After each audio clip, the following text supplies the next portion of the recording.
Welcome to the federal update for the month of April 2022.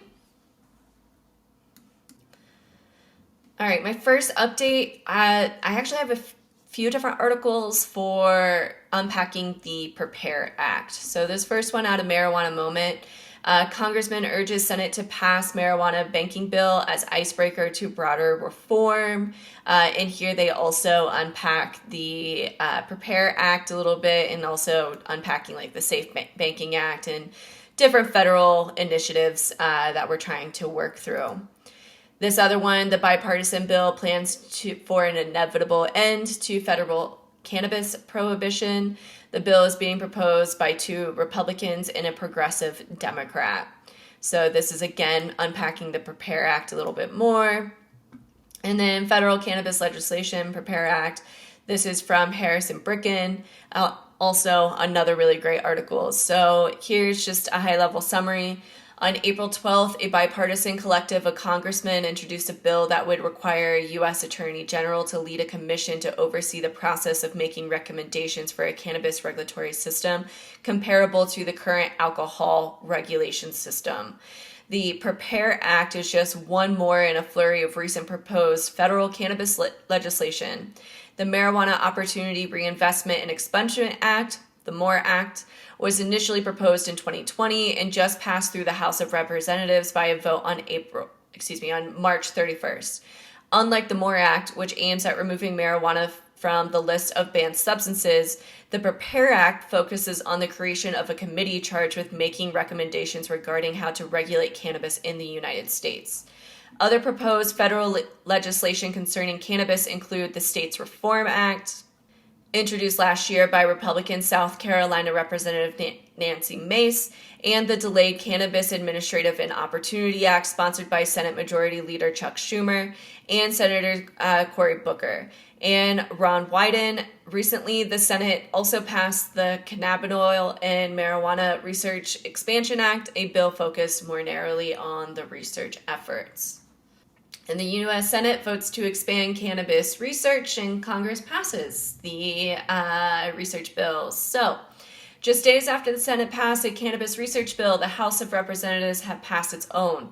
Both bills aim to streamline and, by extension, expand cannabis research, but the two bills have some noteworthy differences. The bill that clears the House on Monday, H.R. 5657, or the Medical Marijuana Research Act, is more expansive than S.253 or the Cannabinoid and Marijuana Research Expansion Act, which cleared the Senate in late March. It would, for example, allow researchers to study state legal cannabis products. Both bills passed in their respective chambers in late 2022, as Cannabis Wire reported at that time, but failed to progress. Interesting, both bills advanced around the same time as the House first passed the MORE Act, which the House passed again last Friday. Both bills also brought together strange bedfellows. The House bill is sponsored by Oregon Rep. Earl Blumenmeyer, one of the most outspoken cannabis proponents in Congress, and Maryland Rep. Andy Harris, a legalization opponent. Meanwhile, the Senate bill is sponsored by California Senator Dianne Feinstein and Iowa Senator Chuck Grassley, who both oppose legalization, and Hawaii Senator Brian Schatz, who supports it. Okay, and then I just want to wrap up federal updates with this awesome little article from Matt from the Green Paper. This is a really great newsletter that I receive, and really you should subscribe to them too. So, interstate commerce, just some high-level details about interstate commerce, but let's go through the benefits of interstate commerce. Which would be bringing your cannabis products into new states is widely time-consuming and expensive, not to mention you're placing a lot of trust in people you don't know. In traditional retail environments, the operator can just ship the product across state lines, no problem. It's still the product, your team, your facility, and your procedures that made it. With cannabis, it's not the same. The current cannabis arrangement creates distance between the brand stakeholders and the final product's outcome. What happens if a brand chooses a bad cultivator in a new state and your brand's name is tarnished to that market? This has happened before to brands entering a new state. Interstate commerce also solves the lack of supply, common in new markets and limited license markets. though this issue will likely be solved upon federal legalization anyways. Limited choices for patients and consumers. Part of the illicit market's appeal, which prices and high regulations turn people away from cannabis retail stores. Environmental barriers, as Midwest and northern states cannot grow outdoors like California.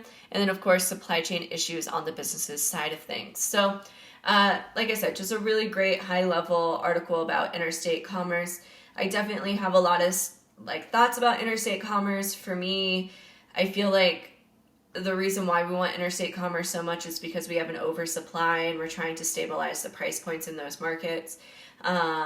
And so that's why we want to ship out of state. And then when you start shipping out of state, you then see that increased volume in sales. So then, of course, you're going to produce more to keep up with that volume. It's all really interesting. And I think we're just so much in an infancy of a market that things just have not stabilized. We're just very volatile. So with that being said, I'm going to wrap up the federal updates. And thank you for joining me.